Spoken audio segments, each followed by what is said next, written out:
these guys have money at risk, that it pays out over time. There's no golden parachutes. They're not insulated from the mistakes they made. Those things are very powerful reforms.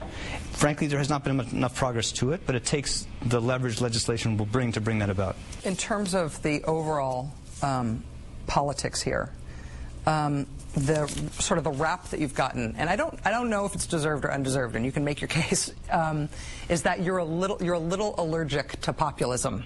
And maybe that's in part because you feel like, just as from your position as Secretary of the Treasury, it's not appropriate to take that sort of tone from this office. And I'd love to hear your explanation for it. If, though, people do not believe that this administration and the government in general is on their side against predation from big firms, Wall Street, the result of that is that there's going to be a lot of people elected in November who, if they don't show up with actual pitchforks, probably will have flaming torches. I mean, we're going to get very, very, very populist very fast unless this administration takes a more populist tone and people start to believe in it, because that is the mood of the country. I got a slightly different view. I think people are going to judge me, they're going to judge the president, they're going to judge their elected representative in Washington by what they do to make a difference in the lives of Americans. So we are overwhelmingly focused on trying to make sure that we are acting as quickly and as forcefully as we can to make things better here. And this president, he moved with enormous speed and care and force, doing incredibly important, difficult, and in many ways unpopular things, because they were necessary to save the economy from collapse and make sure the economy was growing again, creating jobs again. That's what people are going to measure us by.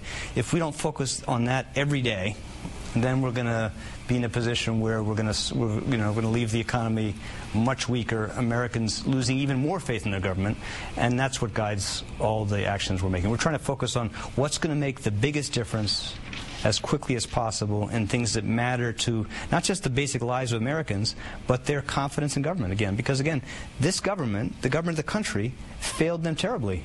It's not just that we left them the worst recession in generations. We came into this recession with, frankly, an education system that did not do a good job, fair job of educating our children. We saw a huge rise in inequality over time. The average American didn't see a rise in basic wages, living standard over a long period of time. We just came into this with really difficult, really bad long-term challenges that governments have to fix. So again, our test, what people should judge us by, what are we trying to achieve and how much are we achieving in terms of making these things basic better? I think that's the essential obligation we all have.